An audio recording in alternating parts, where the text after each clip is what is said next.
Live television is meant to entertain and inform, but sometimes it captures moments that should never be seen. From shocking accidents to chilling events, these broadcasts left audiences frozen in disbelief. In this video, we're counting down 5 of the most horrific moments ever aired on live TV. Real, unscripted events that unfolded in front of millions and still haunt viewers to this day.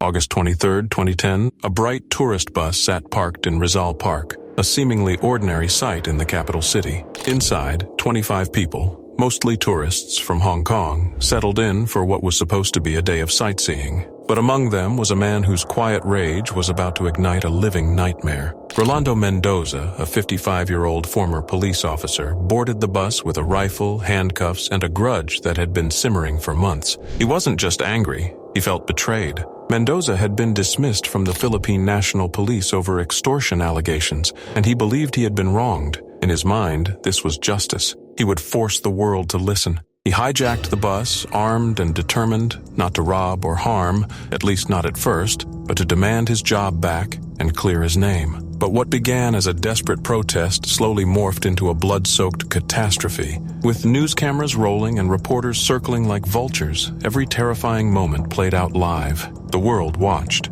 The passengers sat frozen in fear, and Mendoza watched too, from inside the bus. He had a television on board. He could see everything. As the hours crawled by, -11 in total, tensions frayed. Negotiators tried to keep the situation calm, and for a time it seemed to work. A few hostages were released, but time is cruel in a standoff. It amplifies fear. It unravels control. Then a mistake, one that changed everything. Mendoza's brother Gregorio, himself a police officer, had tried to help.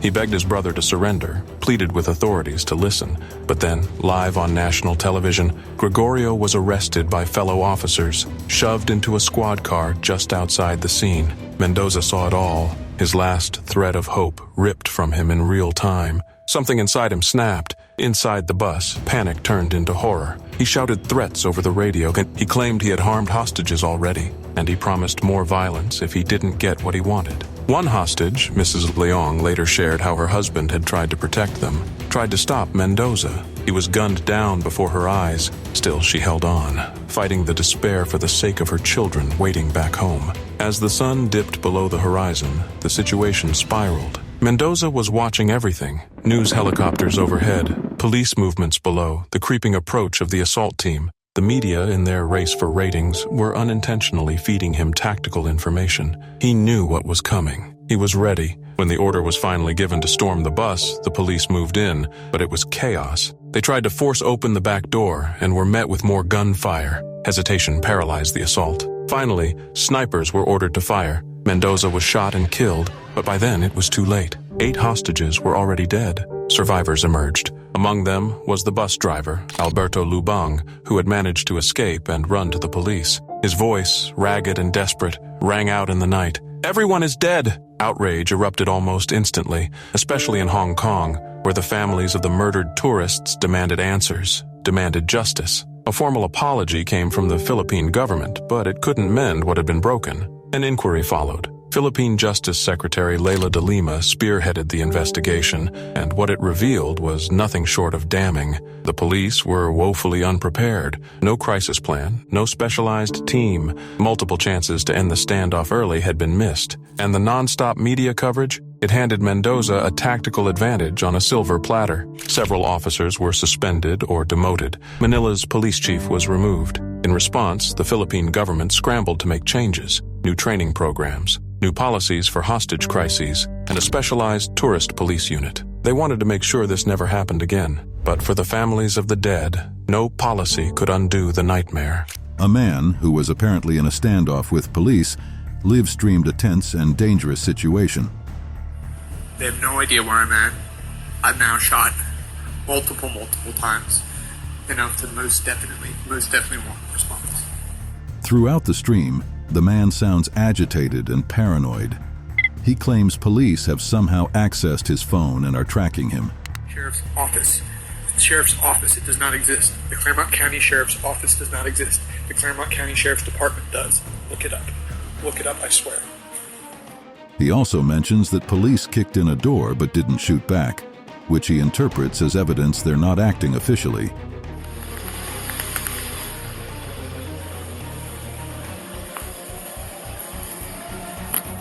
I mean, if you just listen just a little bit. A disturbing trend has emerged on social media, showcasing the dark underbelly of prison life and the power of online audiences. Okay. He breathing, he just wigging. He is just wigging. Who's the wig professional in here? Huh? Who's the wig professional here? These broadcasts are funded entirely by viewer donations, creating a cyclical and exploitative system that perpetuates illegal behavior. Doing the speed challenge to wig it to the limit, he pulling it. It got stuck on the lip, but he doing it. He finna wig it to the limit, I got wigged. The live streams, occurring weekly, offer a raw and unfiltered look into the reality of substance abuse behind bars. Let's do it. Big hit. You're contestant for Sunday night. Okay. Wiggin' now, wiggin'. He want the world to know. Got to let. What makes this situation particularly alarming is the financial model supporting it. Viewers' donations not only keep the streams running, but also fund the procurement of drugs within the prison system. On a seemingly ordinary day in 2017, Soulja Boy was doing what he often did, engaging with fans through an Instagram live stream. The rapper, known for his social media presence, was casually walking down a street, phone in hand, chatting with his viewers and showing them glimpses of his day. You got us up, nigga. Talking about you gonna knock my big homie out, nigga. I'm catching phase from my big homie whack. You dig? And Big Soulja ain't gonna... Suddenly, the routine live stream took a shocking turn. Without warning, an unidentified individual approached Soulja Boy. The attacker, face obscured and moving swiftly, confronted the rapper. Viewers watched in real time as the situation escalated from a normal street scene to a robbery in progress. Soulja ain't from the hood. Hey, they say Soulja ain't from the hood. Get off me though. Oh, man, that's how you know. What's happening? In a disturbing display of recklessness and bravado, two individuals engaged in a heated argument on Instagram Live while brandishing firearms. You are your brother. One of y'all spoke. I don't even know Joe. One of y'all spoke on Big Dump, and you got. I don't even know him. A whole honey.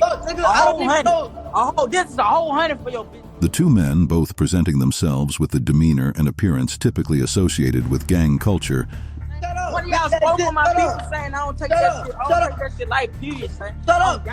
You know this, right? You spoke on my people and you mad. began their confrontation verbally. Their exchange was laced with profanities and threats, each trying to assert dominance over the other. What you showing me this already? Hold on, we got these bitches all around this. But it's raining, so you don't go. Jada was so ratchet last night. I love it.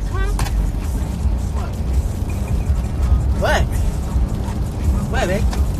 Instagram influencer Lookin' Amira, also known as Big Jazz, was engaged in a live streaming session while driving, a dangerous practice that took a sudden and terrifying turn. As she chatted with her viewers, dividing her attention between the road and her phone, the unthinkable happened. Because you blurted out. In a heart-stopping moment, Big Jazz lost control of her vehicle.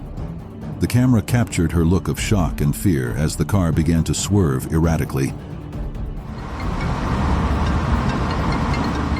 Viewers watched in horror as the scenery outside the windows blurred, indicating the vehicle was spinning out of control. Waiting for 2K Maya. Still waiting for 2K. A concerning incident occurred during an Instagram live session involving upcoming rapper Deke Herbo and his friends. One girl, two niggas? What began as reckless behavior with firearms escalated into a serious and dangerous situation.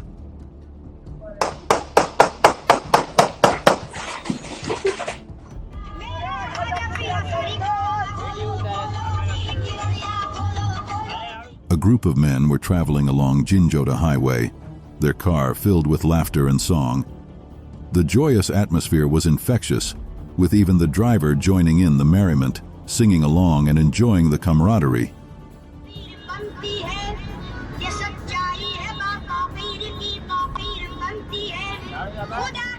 The driver, caught up in the excitement, took his eyes off the road momentarily to join in a particularly enthusiastic chorus.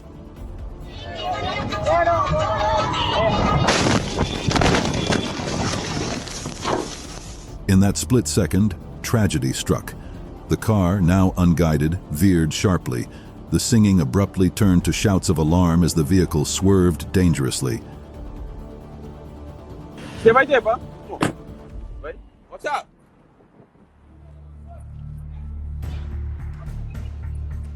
I'm gonna go around. A man was streaming live on Instagram, casually chatting with his followers, his face illuminated by the soft glow of his phone screen.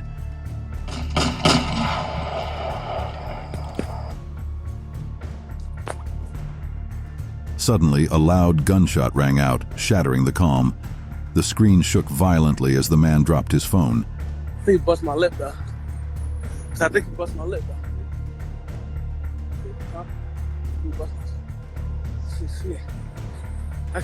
In the chaotic aftermath, anguished cries of pain filled the background, piercing through the eerie silence that followed the gunshot.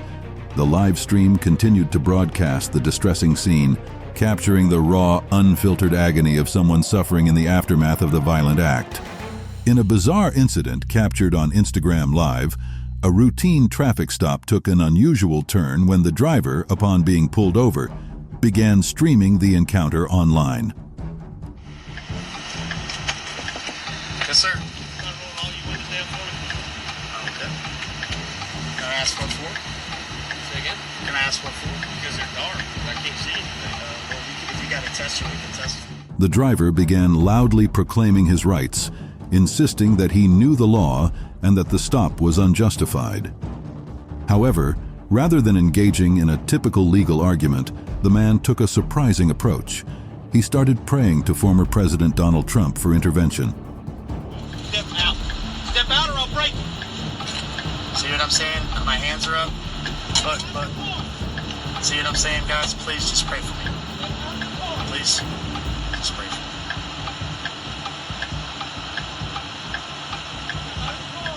The officers, likely taken aback by this unexpected behavior, repeatedly asked the man to exit the vehicle.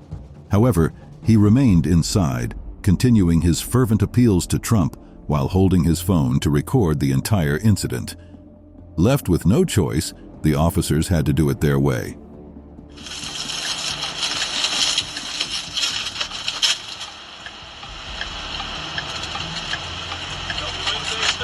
I'm not doing anything, sir. The first bodies have been found in the search for survivors of a plane crash in Chile. However, it is thought unlikely anything other than bodies will be taken from the sea near the Juan Fernandez Islands to the west of Chile. 21 people are thought to have perished, including one of the country's best-loved television personalities.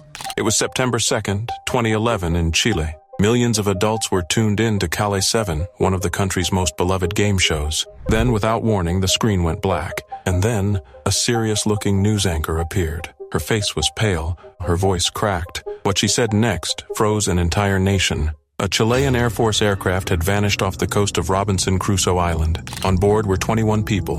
Among them, Felipe Camiroaga. The name alone sparked disbelief. Felipe wasn't just a television host, he was Chilean television. Charismatic, warm, effortlessly funny. He brought light into living rooms every morning on Buenos Dias a Todos. He was more than famous. He was trusted, loved, a part of everyday life. But now he was missing. The plane, a Casa C-212 Aviocar, had left Santiago earlier that day. It wasn't a luxury flight. It was a mission of purpose. Camiroaga, along with journalist Roberto Bruce, a team of TVN crew members, and businessman Felipe Cubillos, were heading to Robinson Crusoe Island to document rebuilding efforts after the devastating 2010 earthquake. They were going not for spectacle, but for service, to shine a light on resilience. The weather was brutal. Heavy rain, relentless wind. The pilots tried twice to land. Each time, they were forced to pull up. On the third attempt, The aircraft vanished. At first, there was hope. Maybe they made an emergency landing. Maybe the plane had gone off radar but survived. Fishermen and locals joined the search, clinging to possibility. But as the hours passed and no signal came, the truth began to harden into something unbearable. There would be no rescue.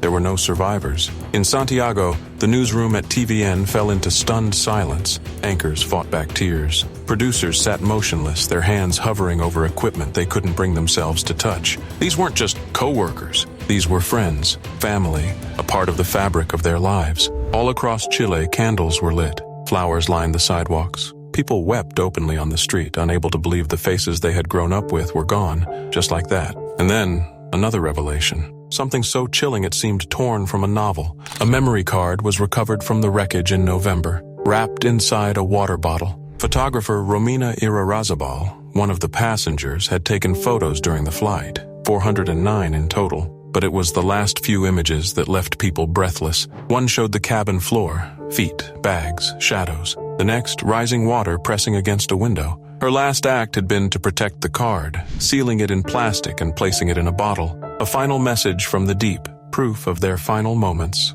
A silent goodbye. Investigators concluded that the aircraft had been overwhelmed by turbulent winds during its final descent. A wide turn at dangerously low altitude gave the pilots no chance to recover. The plane broke apart on impact. The ocean swallowed the wreckage. The shock was immeasurable. Chile hadn't just lost a few public figures. It had lost something deeply personal. The familiar smile of Camiroaga on morning television, Roberto Bruce's steady voice, the warmth, the laughter, the optimism, they were gone. In the days that followed, vigils swept across the country. Outside TVN's headquarters, mourners gathered in silence, candles flickering beneath posters and handwritten letters. The grief was collective. It was national. For once, Chile wasn't divided by politics or region. It stood united.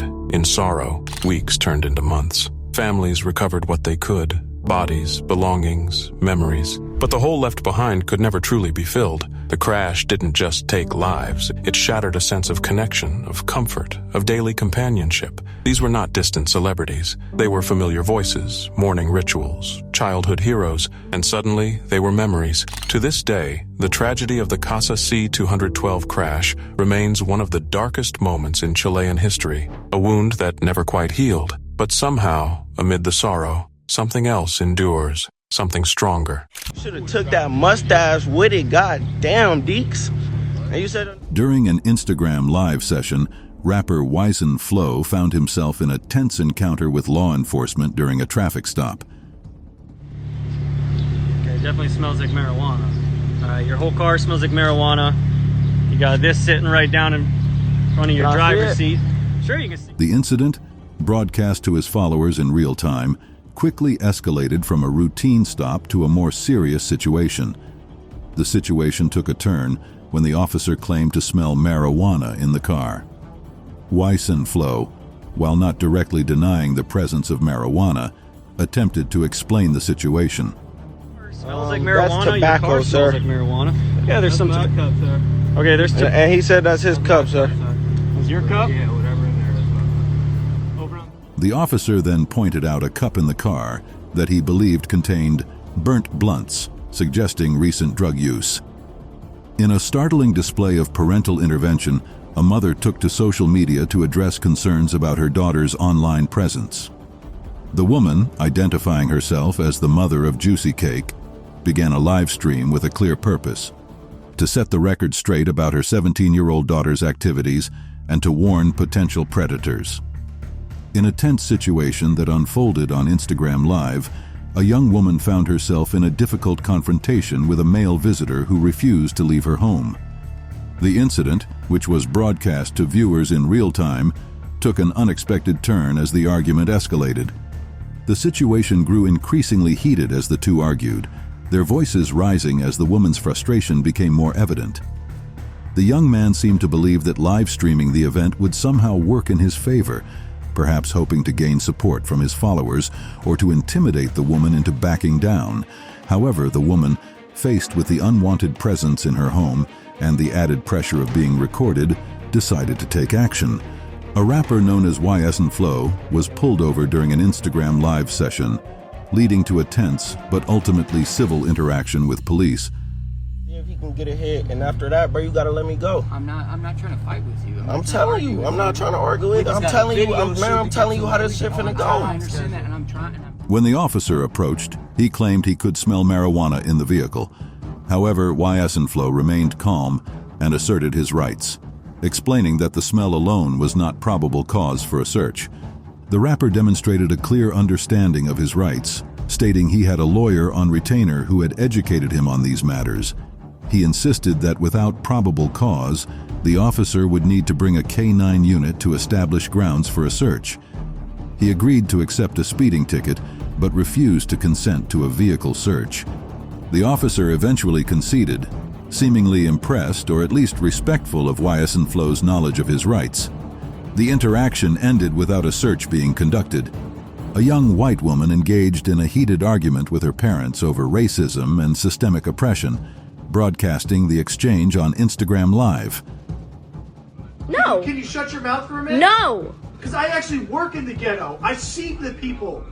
Do you know why they're in that physically go and I position? see these people. Do you understand the systematic and historical reason for why they're in? The daughter, who claimed to work in underprivileged areas, attempted to educate her parents on systemic racism and the lack of opportunities faced by people of color.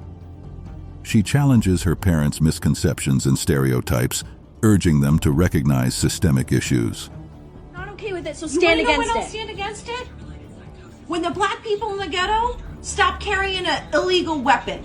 When the black people in the ghetto stop murdering. The exchange concludes with the daughter calling on her parents to actively stand against racism if they claim to oppose it.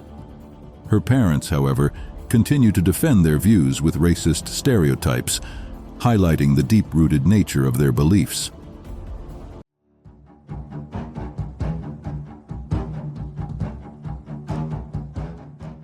Instagram Live has given us a window into real-time moments from around the world, but sometimes things take a disturbing turn. In this video, we're counting down the 35 most unsettling IG Live moments of all time. From unexpected surprises to chilling encounters, these live streams left viewers in disbelief. Let's get started. Antonio Brown got into a heated argument with a lady in his car while police officers watched. I got a legal person out here in my freaking residence. Can you get her out? He accused her of various things, but she remained silent. Brown became increasingly angry and frustrated, yelling about racial bias and his personal issues.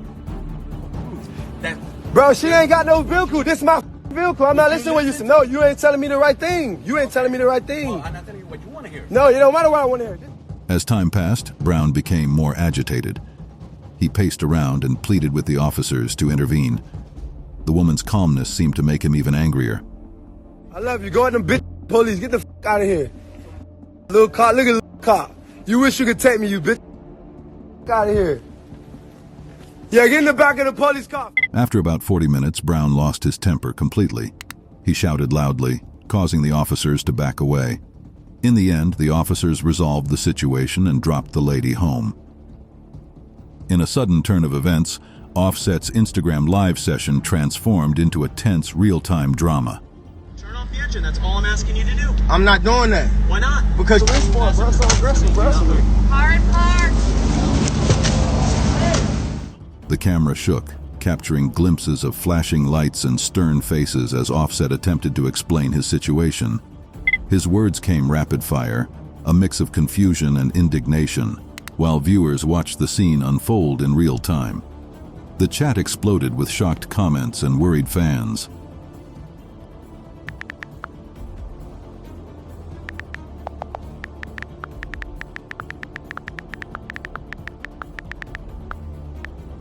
The live feed became chaotic, jerky movements, muffled sounds of a struggle, and then abrupt silence as the stream cut off. In a disturbing incident captured on Instagram Live, a woman's reckless behavior behind the wheel led to a shocking conclusion. As she drove, her attention clearly divided between the road and her online audience. The inevitable happened. Get out the way! I'ma show you how to turn up on your thing. Woo! I just got an accident.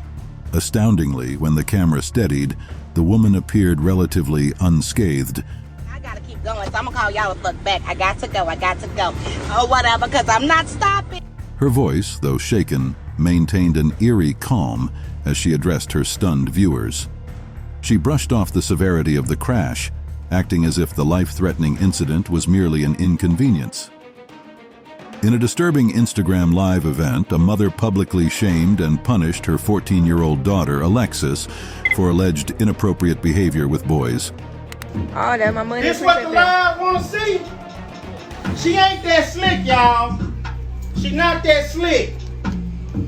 The mother accused Alexis of exchanging explicit content and forced her to stand in a corner during the stream. Y'all girls, don't go out there being hoish, baby. Going to school with a reputation is not what it is. Throughout the broadcast, the mother encouraged viewers to share the video, seemingly intent on maximizing her daughter's humiliation. And I'd rather beat my child ass and put her in line than having her be labeled as a hoe in the school. That's a no-no. We want A's and B's. In a surprising turn of events captured on Instagram Live, popular content creator Jodon found himself facing arrest. And I'm just going to give you a warning, but they want to place a hold, so you're going to have to come with me. The incident unfolded when a police officer approached Jodon, initially intending to issue a warning. However, the situation quickly escalated as the officer revealed a hold had been placed by Harris County, necessitating Jodon's arrest. Do that once we get to the station, okay, bud? Okay.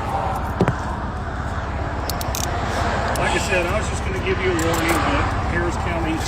No, it's not your fault. It's all good. Throughout the encounter, Jodon displayed remarkable composure.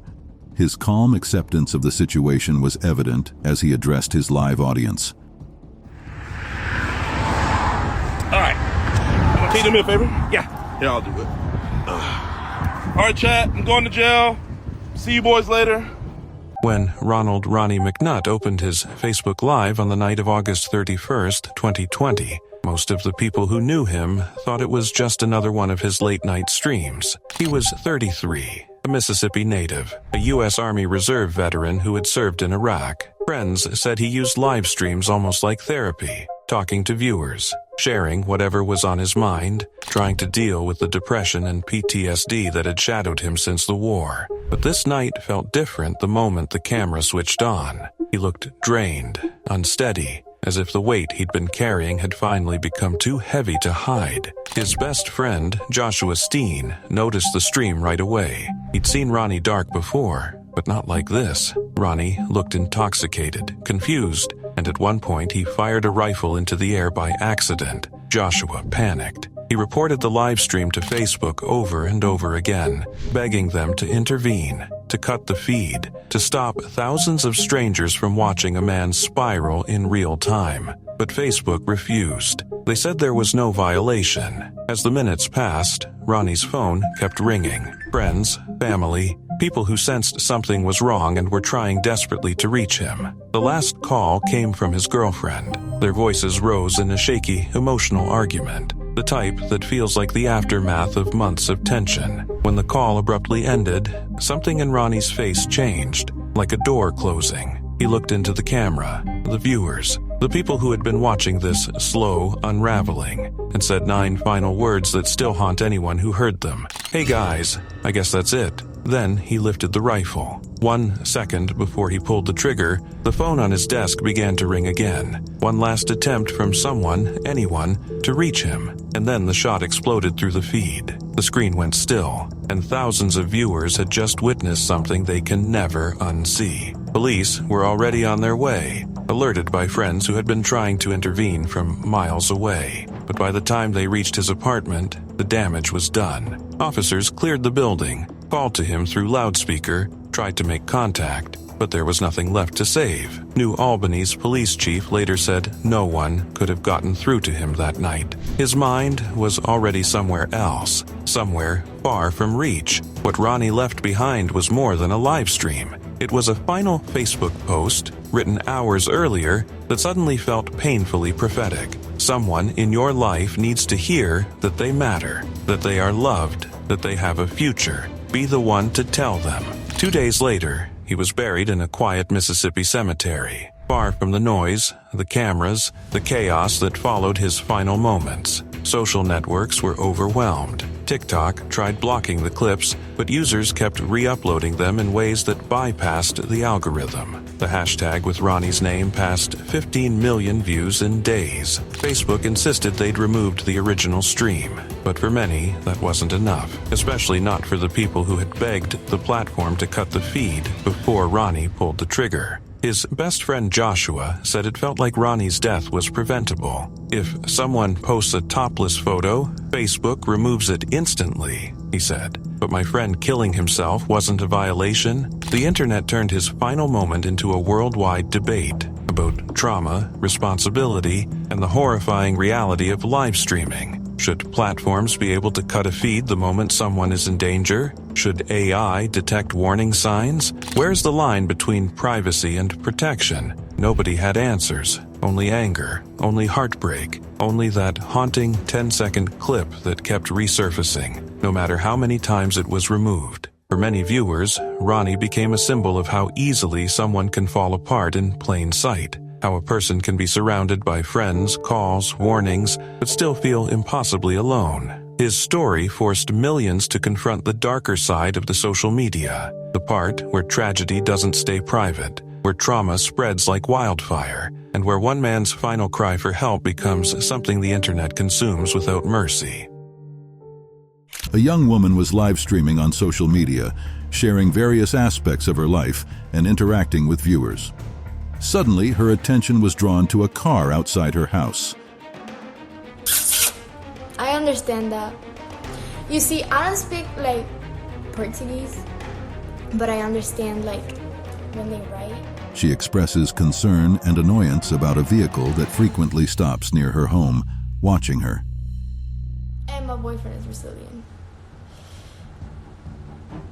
Damn, she cousin in the afternoon. Hell yeah! She calls out the occupant of the car for observing her live stream and lingering outside her house. She threatens to capture the car's license plate number if they don't leave. In a stark illustration of the dangers of flaunting wealth, a man found himself at the wrong end of a gun after publicly displaying a large sum of cash. Stop playing, bro. Get up, nigga. Get up, man. Man, check that. The incident, which unfolded in an area known for its high crime rate, serves as a grim reminder of the risks associated with ostentatious displays of money.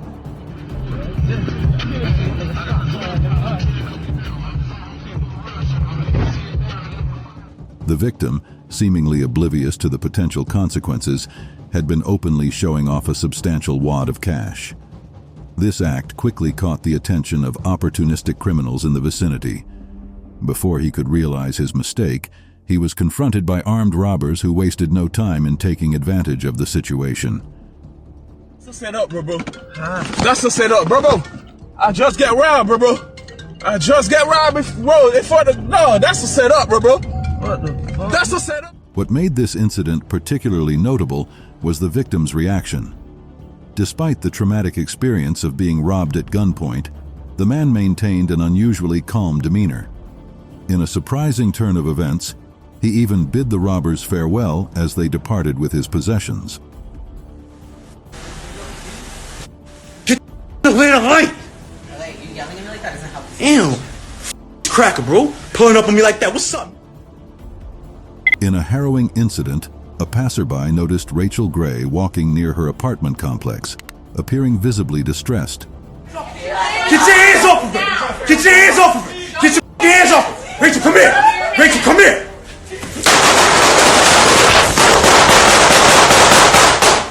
When he offered assistance, she initially declined. Moments later, the situation took a dramatic turn as LaForest Gray emerged from the couple's apartment. Police officers intervened, but it did not end well. Rachel, come here! Come here! Rachel, come here! Let my wife go! In a tense incident captured on Instagram Live, a man found himself in a precarious situation that nearly escalated into a violent confrontation. The stream, which began as a routine broadcast, quickly took a dangerous turn. Hey, what y'all got going on? Up all that. As the man walked through what appeared to be an urban neighborhood, chatting casually with his viewers, the atmosphere suddenly shifted. An individual, seemingly hostile, approached him.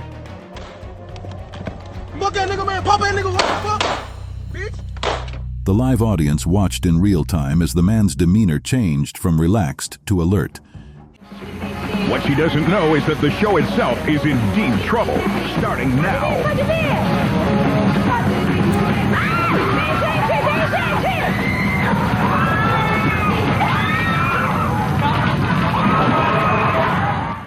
It was January 11th, 2001, in Rio de Janeiro. The set of Xuxa Park was bursting with music. Nearly 300 people, most of them children, filled the studio, eyes wide with wonder as their beloved host, Xuxa Meneghel, danced and sang beneath the bright studio lights. As the closing number echoed through the studio, dancers twirling and kids clapping along, something went wrong. It started small, just a flicker of flame inside the massive spaceship prop used for character entrances. A stagehand noticed it, ran in with a fire extinguisher, expecting to put it out quickly. But instead of dying, the fire exploded to life. Plastic decorations ignited instantly, sending a plume of black, choking smoke into the air. Within seconds, the set transformed into a nightmare. Children screamed. Parents lunged toward exits. Crew members shouted, trying to guide people out, but the smoke made it nearly impossible to see. The intense heat melted parts of the set. Chaos took over. Somewhere in the madness, a little girl was seen trapped, frozen in place, stuck on a faux Ferris wheel that had been part of the playground-themed stage.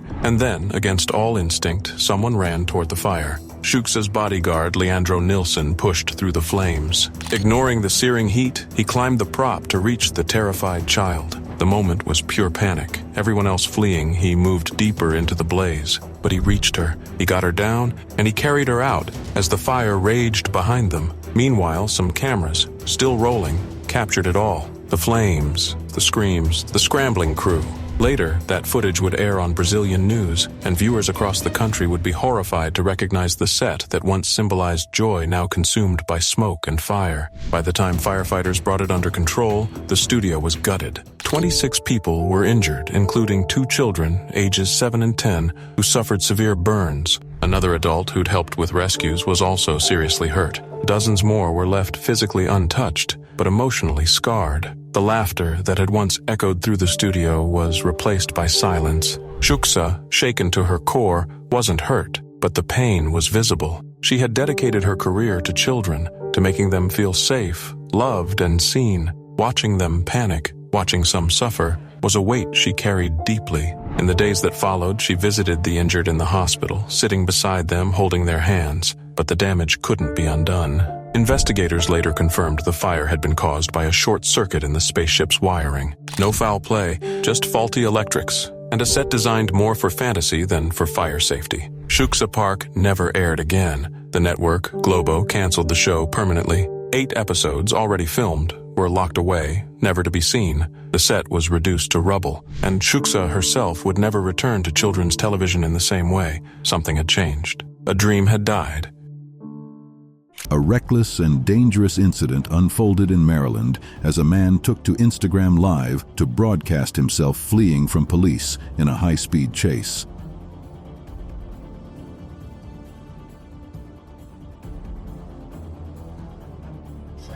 Make a right at the light, make a right at the light, make a right at the light. As the pursuit began, the man started his live stream, narrating his attempts to evade law enforcement while driving at dangerous speeds through city streets. No, it's another one, it's another one, it's another one, it's another one. Oh, bro, come on, stop, bro. Oh!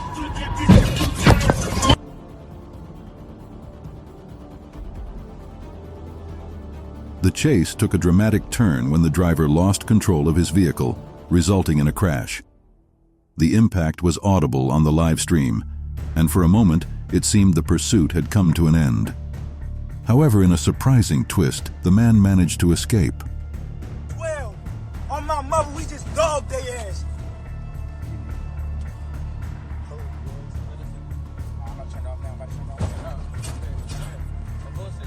Come on, stand. You geeking, bruh. Despite the crash and the presence of police in the area, the man somehow managed to elude capture. His live stream continued as he fled through neighborhoods, providing a disturbing play-by-play of his escape attempts. In a tragic turn of events, a Ukrainian beauty queen streamed a deadly car crash live on Instagram.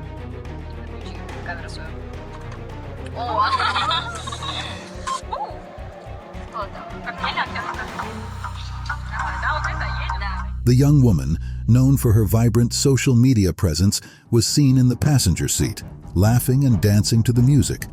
The driver, her close friend, was also drinking, their carefree revelry a stark contrast to what was about to unfold.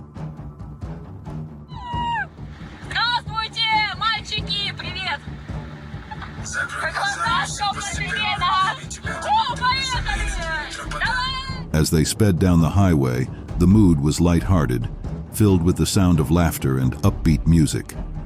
The beauty queen held her phone, capturing every moment for her followers. However, their joyride took a dark turn when the driver lost control of the vehicle. An Instagram live session took an unexpected turn when a content creator inadvertently captured a theft in progress.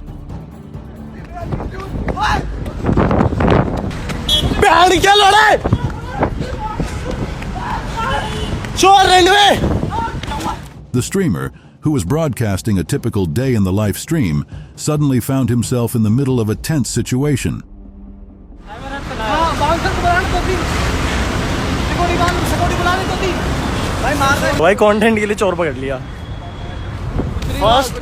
Realizing what was happening, the streamer made a split-second decision to follow the alleged thief, narrating the unfolding events to his audience. In a tense encounter captured on Instagram Live, a streamer confronted an alleged shoplifter inside a store. The incident unfolded in real time, with viewers watching as the situation escalated. You gluten-free ass bitches need to leave the ice cream alone. I'm gonna warn you. I gonna tell you the money warn you no motherfucking more. I already fucking paid for my... The live stream began as a routine broadcast, with the content creator engaging with their audience. However, the mood shifted dramatically when the streamer noticed suspicious behavior from another customer. Believing they had witnessed a theft in progress, the streamer made the controversial decision to confront the individual directly. As the confrontation began, the accused shoplifter appeared startled and defensive. This led to a heated exchange, with the alleged shoplifter denying any wrongdoing. It was September 28, 2012. Across America, millions of viewers tuned into Fox News. What they saw was familiar in format. A high-speed police chase unfolding live in Phoenix, Arizona. Helicopter cameras followed a copper-colored sedan as it wove dangerously through traffic. But no one, not the viewers, not the anchors, not even the police, was prepared for how this would end. Inside the car was 33-year-old Jodon Romero, a man with a troubled past. He was already wanted for violating parole on a weapons charge. That morning, he had escalated his life of turmoil by stealing a car at gunpoint. Sirens soon followed. Police helicopters locked on. Ground officers tracked him cautiously, giving distance while monitoring from the air. It was tense but routine until Romero fired shots during the chase, once at officers, once terrifyingly at the news chopper above. And yet the broadcast continued. Romero left the city limits and veered into the empty expanse of desert west of Phoenix. The road turned to dirt. Dust rose in plumes behind him, and then he stopped. The car door swung open. Cameras zoomed in. Romero stepped out, alone on a barren road, and began walking. His steps were erratic, his posture unsteady. Something was wrong, very wrong. In the Fox News studio, anchor Shepard Smith sensed it. His tone shifted. "This scares me," he whispered, unease tightening in his voice. Then it happened. Romero suddenly collapsed to his knees. For a second, it looked like maybe he'd given up. Maybe this would end peacefully. But then he stood again, slowly, shakily, and reached into his waistband. The breath caught in Smith's throat. "Get off! Get off! Get off!" he shouted to the control room, panicked. He believed there was a delay, believed the producers would cut away in time. There wasn't. In a single devastating moment, Jodon Romero raised a handgun to his head and pulled the trigger. Silence followed. No music, no warning, just the raw horror of what millions had just witnessed. A man's final moment beamed into homes across the country in real time. The screen quickly cut to commercial. but the damage was irreversible. When Fox News returned, Shepard Smith's face was pale. He looked directly into the camera and apologized, his voice cracking with remorse. "We really messed up," he admitted, "and we're all very sorry." But apologies couldn't take it back. The footage had aired, uncensored, unfiltered, and it reached far beyond just the general public. Romero had 3 children, ages 9, 13, and 15. They were at school when it happened. At first, rumors swirled among classmates. Something about a man on the news, a chase, a death. That evening, the 2 older boys searched online, curious. They pressed play, and they watched their father die. The trauma was instant, crushing. They hadn't recognized him at first, but when they did, when the voice and the clothes and the walk became unmistakable, the horror set in. The younger one vomited. The older screamed. Their mother, Angela Rodriguez, found them collapsed, trembling, broken. The boys never returned to school. They couldn't sleep, couldn't focus. Nightmares plagued them. Panic attacks came without warning. The video, out there forever, was like a shadow following them everywhere. Angela filed a lawsuit against Fox News, saying her children had been exposed to something no child should ever see. Her words were simple, raw. They saw their father die because someone didn't press a button in time. The public outcry was swift and divided. Some defended the network. Live news is unpredictable, they said. But others asked, at what cost? Police chases are thrilling. They boost ratings, they draw in viewers. But that day, the line between journalism and voyeurism was crossed. The question echoed across newsrooms. Should live events, especially volatile ones, be broadcast at all? Romero's death wasn't just a tragedy, it was a warning. A reminder that even in a digital world driven by speed and spectacle, there are things that should not be shown, things that burn themselves into memory and never let go.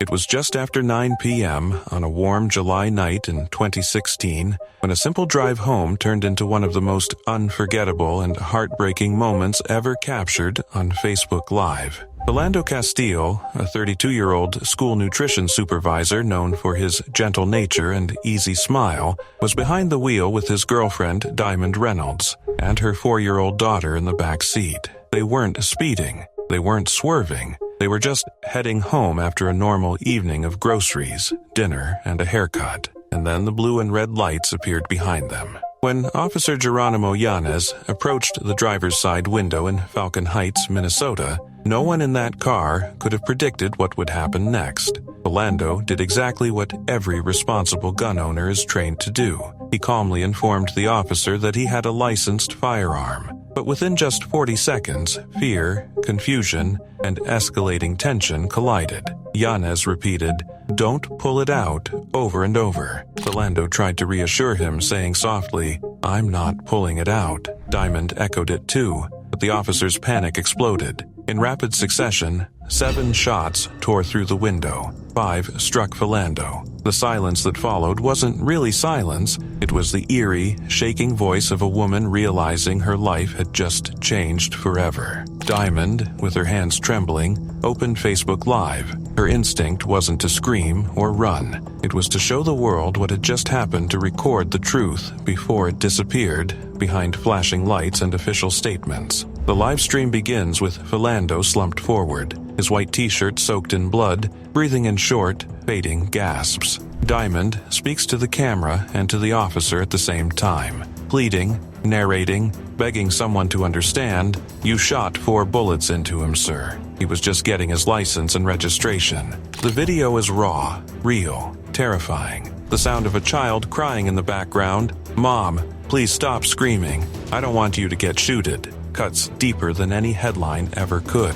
As Diamond tries to remain calm, officers scream conflicting commands. One handcuffs her on the pavement. Her phone falls, but the live stream keeps going. Millions of people, sitting on couches or scrolling in bed, suddenly found themselves staring into the aftermath of a dying man and a desperate woman just inches away from him. Within hours, the video spread everywhere. It wasn't polished. It wasn't edited. It didn't need to be. It showed something America had argued about for years. Philando was pronounced dead just minutes after arriving at the hospital. He never made it to 9:40 p.m. The footage shattered communities, fueled protests, and reignited debates about policing, race, and what it means when someone says they fear for their life. Officer Yanez was eventually charged with manslaughter, but after a lengthy trial, a jury acquitted him. The courtroom was stunned. Outside, the outrage was instant. Philando's family eventually reached a settlement with the city, but no amount of money could erase the trauma of a child who watched a man she called Uncle Phil die inches from her. No payout could fix the fact that Diamond had to live stream the worst moment of her life because she feared no one would believe her otherwise. In a bizarre turn of events, an Instagram live session turned into a chaotic spectacle when a man's interaction with police spiraled out of control due to a simple misunderstanding. What do you mean, man? What do you mean? What do you mean? Don't come close to me. Don't come close to me. Are you dumb? I'm gonna put your hand in my pocket. What are you gonna do? Are you gonna stop my... What? What's your problem? You have my problem. Why? The incident began as a routine traffic stop, with the man deciding to broadcast the encounter to his followers. Initially calm, the situation quickly escalated when one of the officers used a word that the man misheard or misinterpreted. Record you on, you fool. Okay. You're Instagram live. Instagram live right now. Right. Put your hand on me, see what happened. If you're bad, put your hand on me, see what happened. Why would I do that? Exactly. Why have you got this negative attitude? Suddenly, the man's demeanor changed dramatically. He began shouting at the officers, his voice rising in pitch and volume as he ranted about the perceived slight. In a startling incident captured on video, hip-hop artists Casa and Youngeen Ace found themselves in a dangerous situation that could have easily turned tragic. Last nigga died. Chad, nigga, look, I tell you right, Chad, nigga, man. Don't crash my car, bro. Oh, shit, stop it. Where y'all niggas? The footage, which quickly circulated on social media, showcased a moment of recklessness that nearly resulted in a serious car accident. Man, this nigga almost crashed the car. This some Matrix shit, man. Matrix. That's how I get out. That's why I came to spend. I did that Matrix shit, bitch. Woo!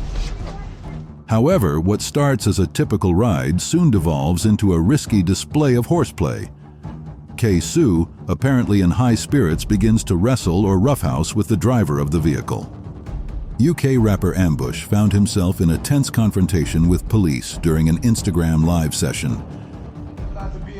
How am I under arrest? This is all false. This is exactly what's happened. They've entered the house without a warrant, and put me in handcuffs and told me I'm not under... The incident began when officers, not in uniform, approached the property where Ambush was staying.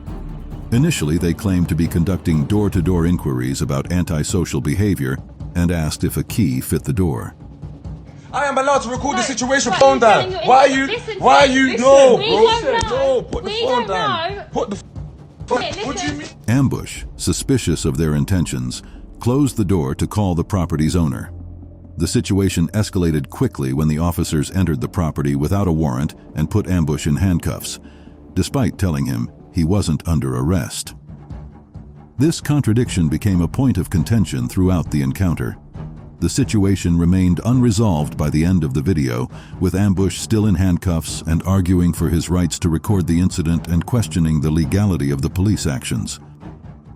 Terrell Smith wasn't just another man going live on Facebook, he was a familiar face, a voice people in Ypsilanti Township tuned into almost daily. Known for his humor, his cooking, and his brutally honest Rel's Corner streams, he had built a small online community that felt like family. But on June 28, 2022, that familiar voice was interrupted forever, and thousands of people witnessed a nightmare unfolding in real time. That morning, around 11 a.m., Terrell hopped onto Facebook Live like he always did. He spoke with pride about his city, calling out people who acted like they were too good for Ypsi.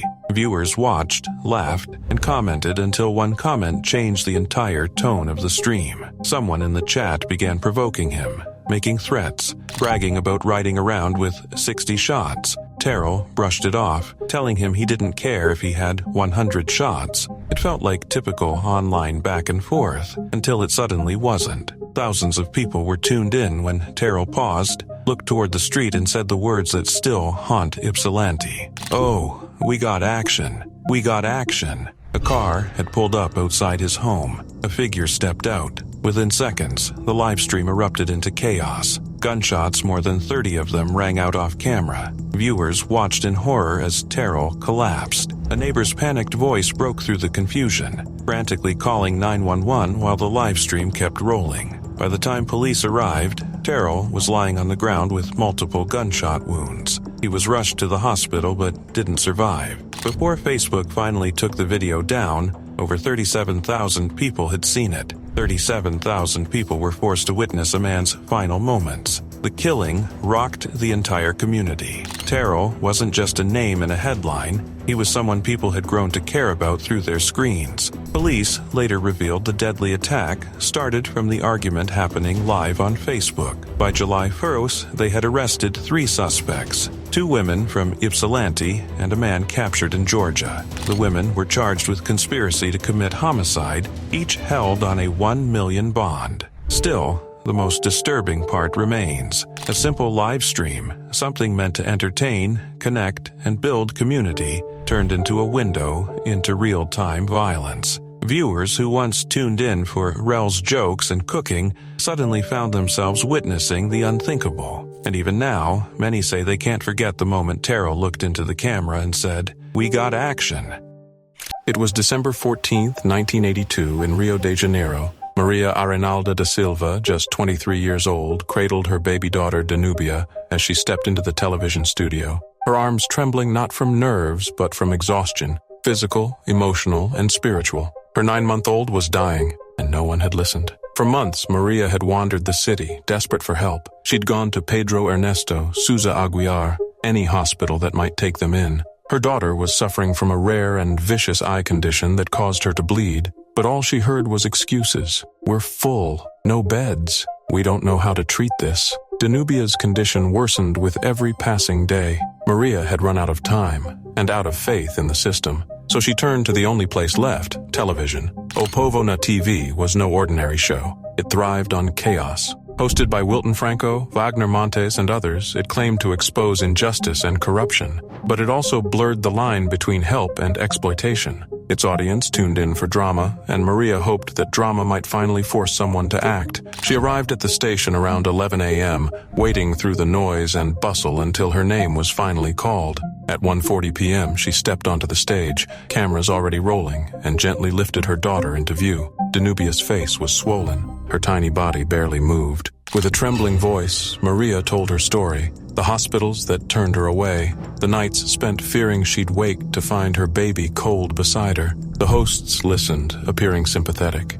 They condemned the public healthcare system and pointed fingers, but made no move to stop the cameras. And then, something happened. Or rather, something stopped. As Maria continued to plead, Danubia's body slowly went still. The audience didn't know what they were seeing at first. It was subtle, a shift in Maria's expression, the way she instinctively held her daughter tighter. But in that moment, a child had died, and the show went on. The hosts didn't pause. Many couldn't believe what they had just witnessed. It wasn't part of the script. It was real. By the time the cameras stopped rolling, it was far too late. An ambulance arrived, but not to save Danubia, only to take her tiny, lifeless body to the morgue. Maria, shattered, walked out of the studio still holding her daughter, the same way she had carried her in. The show resumed its regular programming, business as usual, but the country would not forget. 3 days later, on December 17th, the Folha de S.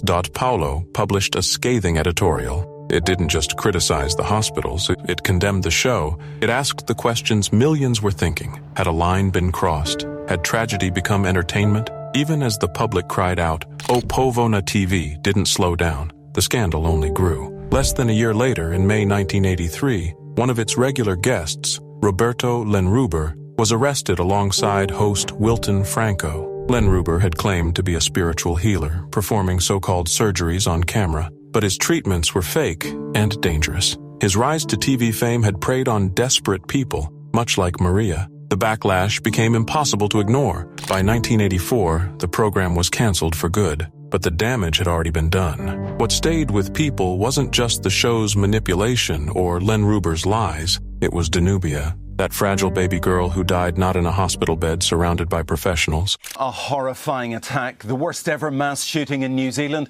A gunman wearing a bulletproof vest moving from room to room at one mosque. Men, women and children.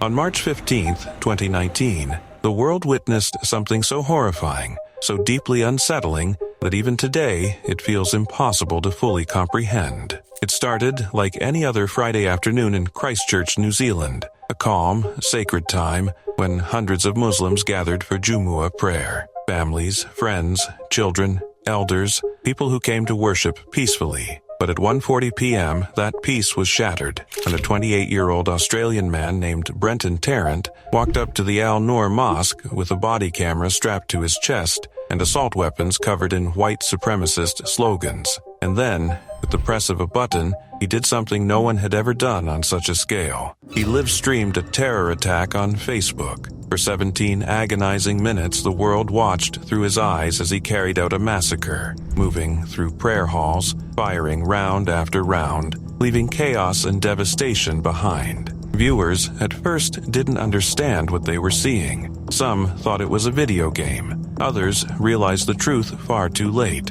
Before Facebook could take the stream down, copies had already spread across the internet, multiplying faster than moderators could respond. It became the first fully live-streamed far-right terror attack in history, and it forced the entire world to confront a terrifying question.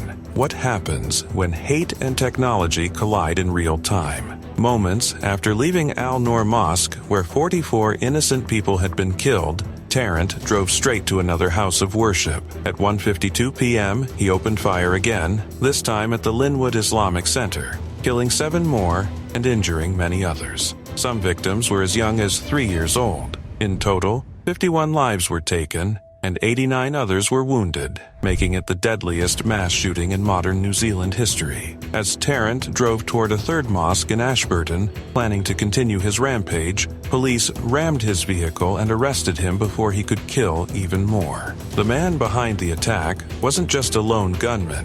He was the product of years spent inside online echo chambers on sites like 4chan, 8chan, and extremist YouTube channels. He described himself as an eco-fascist, a believer in the Great Replacement conspiracy theory, someone obsessed with white supremacist ideology. In his manifesto published moments before the shooting, he praised other far-right terrorists and openly hoped his actions would inspire more violence. And tragically, the nature of the live stream did exactly that. Several copycat attackers in later years referenced the Christchurch footage as inspiration, proving just how dangerous the spread of these videos can be. New Zealand's Prime Minister, Jacinda Ardern, called that day one of New Zealand's darkest, a moment that shattered the country's sense of peace and unity. Leaders around the world echoed the same grief and disbelief. The government launched a royal commission to understand how this happened and how it could be prevented in the future. In August 2020,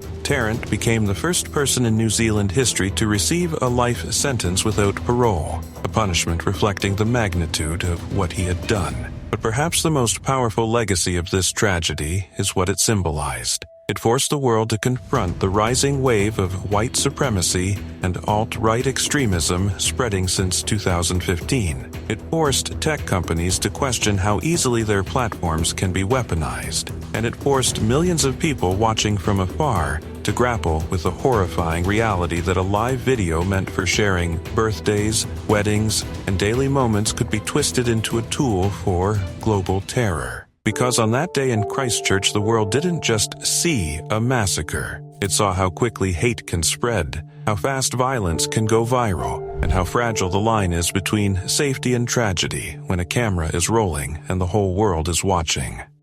A routine Instagram live session turned horrifyingly violent when a woman's pet pit bull suddenly attacked her on camera.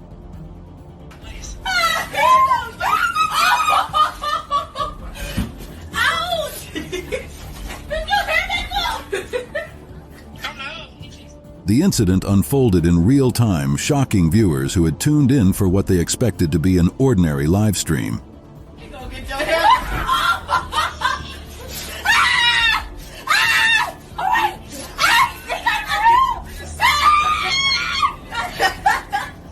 The stream began normally, with the woman chatting casually to her audience. Without warning, her pit bull, previously calm and out of frame, lunged at her with frightening speed and ferocity. However, she was not injured.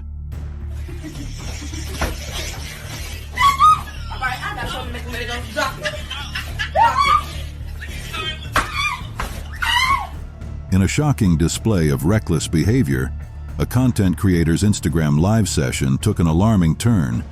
The streamer caused panic among viewers with a dangerous stunt. God damn, he's running red lights and all. This nigga wants to die. He's running a red light.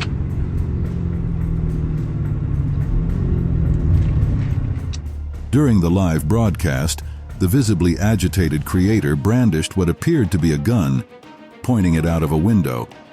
In a tense moment that had viewers on edge, he began pump faking, mimicking the action of firing the weapon without actually shooting.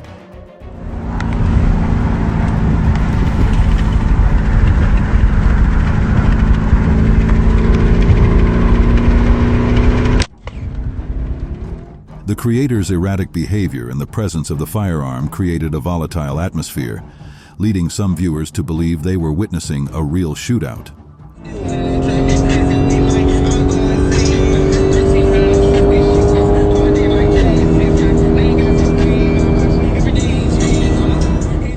A teenage girl's reckless social media behavior led to a family crisis.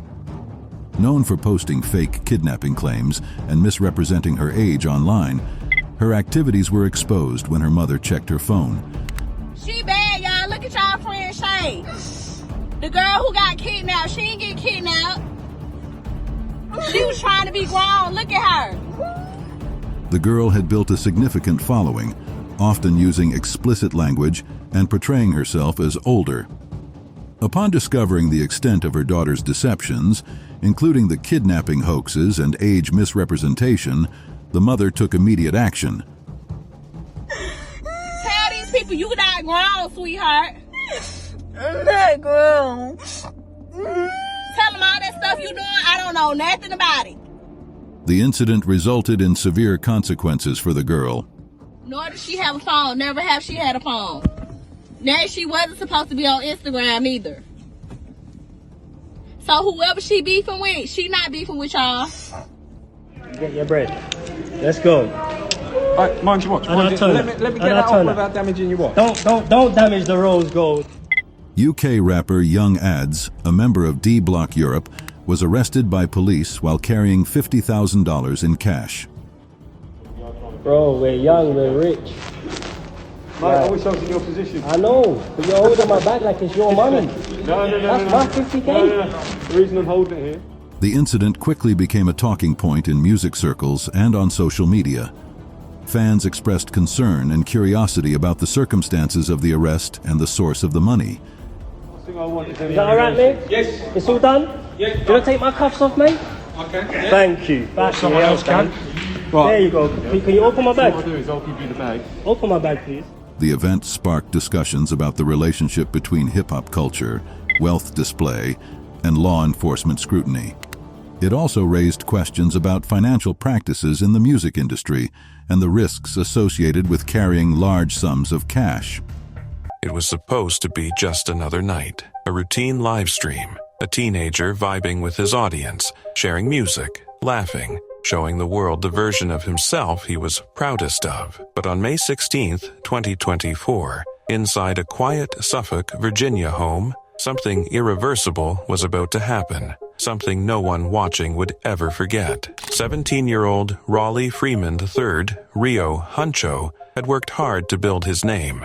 He wasn't just another kid with a phone, he had momentum. Almost 29K followers, tracks climbing, a sound that people were starting to recognize. You could feel his hunger through the screen every time he went live, his confidence, his spark, that sense that he was on the edge of something bigger. And that night, it all felt routine. Rio laughing into the camera, cracking jokes, flashing a little charisma, the way rising rappers do. The energy was light, familiar, until it wasn't, because sitting beside him was a handgun. People who'd followed him had seen him pose with props before, just part of the aesthetic. part of the persona. But this gun wasn't fake. It wasn't plastic. It was a real weapon, fitted with a laser sight, heavy, loaded, a different kind of presence in the room. He waved it around casually, the way teenagers who don't understand danger sometimes do, not out of malice, not out of aggression, just out of a terrible, fatal comfort.